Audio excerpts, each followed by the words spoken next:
بسم اللہ الرحمن الرحیم۔ آج ہم آپ ناظرین سے ایک سوال کریں گے، اس کا جواب آپ نے کمنٹ سیکشن میں ضرور دینا ہے۔ سب سے پہلا جو بنیادی سوال ہے وہ یہ ہے کہ ہر روز ہم موبائل کو کتنے گھنٹے دیتے ہیں، یعنی ہمارا جو روزانہ کا دورانیہ ہے اس میں ہمارا کتنا وقت جو ہے وہ موبائل میں صرف ہوتا ہے۔ سوشل میڈیا ہو گیا، ویڈیوز ہو گئی، چیٹنگ ہو گئی، خبریں ہو گئی، یہ سب کرنے کے بعد جب رات ہو جاتی ہے تو ہمیں وہ احساس ہوتا ہے کہ پورا دن جو ہے وہ ہمارا گزر گیا، لیکن دل کو حقیقی سکون نہیں ملا۔ ذرا آپ سوچئے اور ذرا اپنے آپ سے پوچھئے کہ آج میں نے اللہ کی کتاب کے ساتھ کتنے منٹ گزارے۔ اللہ تعالیٰ تو فرماتے ہیں کہ ان ھذا القرآن یہدی للتی ہی اقوم، کہ بے شک یہ قرآن اس رستے کی ہدایت دیتا ہے جو سب سے زیادہ سیدھا ہے۔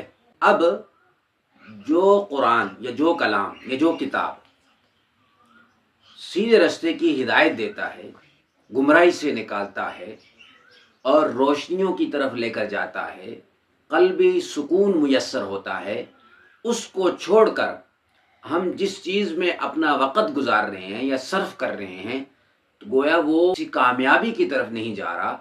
لہٰذا یہ قرآن جو ہے یہ صرف تلاوت کے لیے نہیں ہے، بلکہ یہ ہماری زندگی بنانے کے لیے نازل کیا گیا ہے۔ اور جب انسان قرآن سے جڑتا ہے تو اس کی سوچ بدلتی ہے، اس کا کردار بدلتا ہے، اس کے فیصلے بدلتے ہیں اور آہستہ آہستہ اس کی پوری زندگی جو ہے وہ بدلنے لگتی ہے۔ نبی کریم صلی اللہ علیہ وسلم نے فرمایا کہ خیرکم من تعلم القرآن وعلمہ، تم میں سے بہتر وہ ہے جو خود قرآن سیکھے اور دوسروں کو سکھائے۔ قرآن سیکھنے اور سکھانے کو بہترین کہا گیا۔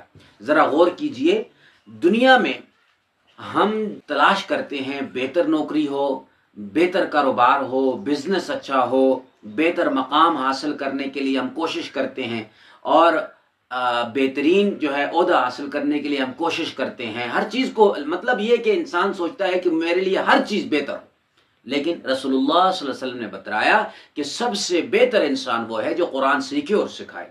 ایک اور حدیث میں آپ صلی اللہ علیہ وسلم نے فرمایا کہ قرآن پڑھا کرو کیونکہ قیامت کے دن یہ اپنے پڑھنے والے کی سفارش کرے گا۔ سوچئے، ذرا سوچئے کہ جس دن انسان اپنی نجات کی فکر میں ہوگا اور اگر قرآن ہمارے حق میں سفارش کرے تو اس سے بڑی خوش نصیبی اور کیا ہو سکتی۔ اگر آپ یہ سوچتے ہیں کہ میری تلاوت اچھی نہیں اور میرے تلفظ اچھے نہیں، بار بار غلطی ہو جاتی ہے، تو مایوس نہ ہوں۔ رسول اللہ صلی اللہ علیہ وسلم نے فرمایا کہ جو شخص قرآن پڑھنے میں مشقت اٹھاتا ہے اس کے لیے تو 2 اجر ہے۔ تو اب سیکھنے سکھانے والی بات ہے کہ آپ کو نہیں آتا تو آپ سیکھیے، کیوں اپنا وقت برباد کر رہے ہیں، ضائع کر رہے ہیں؟ آپ کے پاس موقع ہے، اس موقع سے فائدہ اٹھائیں۔ اس لیے آج سے یہ نہ کہیں کہ جب وقت ملے گا قرآن پڑھیں گے، بلکہ آپ یوں کہیں کہ ہم وقت نکالیں گے قرآن پڑھنے کے لیے، کیونکہ یہی میری دنیا اور آخرت کی کامیابی کا رستہ ہے۔ یاد رکھیں، دنیا کی ہر چیز جو ہے وہ ختم ہو جانے والی ہے، دنیا کی ہر چیز جو ہے وہ فنا ہو جانے والی ہے، لیکن قرآن کے ساتھ گزرا ہوا وقت، گزرا ہوا لمحہ، گزرا ہوا ٹائم اللہ کے ہاں محفوظ ہے، وہ ختم نہیں ہوتا، وہ انسان کا قیمتی سے قیمتی بنتا جاتا ہے اور یہ نجات کا ذریعہ بن جاتا ہے۔ ہر بندہ چاہتا ہے کہ میرے لیے نجات کا ذریعہ بنے، لیکن وہ ذریعہ ہم استعمال کریں تو تب ہمارے لیے وہ نجات کا ذریعہ بنے گا۔ اگر ہم استعمال ہی نہیں کرتے، خالی بس یہ کہتے ہیں کہ بھائی قرآن ہدایت ہے، ہدایت ہے، اب قرآن سے بھائی ہدایت حاصل کرنی ہے، ہمیں ہدایت حاصل کریں گے تو ہدایت ہمیں نصیب ہوگی، ہمیں ملے گی نا۔ ہم اللہ سے مدد مانگیں گے تو اللہ کی مدد ہمیں ہوگی نا۔ تو اس وجہ سے جب ہم کوئی کام کریں گے تو اس کام کا نتیجہ ہمیں ملے گا۔ آج ایک چھوٹا سا عہد کر لیں، روزانہ صرف 15 سے 20 منٹ قرآن کے لیے مخصوص کریں۔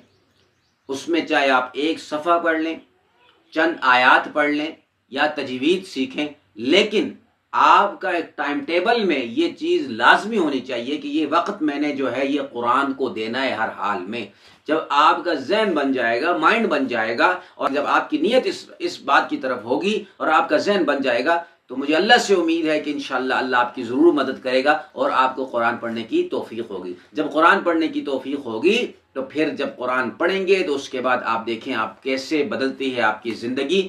لیکن قرآن سے اپنا تعلق کبھی نہ توڑیں، قرآن سے اپنا تعلق کبھی نہ توڑیں۔ اللہ تعالیٰ سے دعا ہے کہ اللہ تعالیٰ ہمیں قرآن پڑھنے، سمجھنے، سیکھنے اور سکھانے کی ہم سب کو توفیق عطا فرمائے۔ اللہ حافظ۔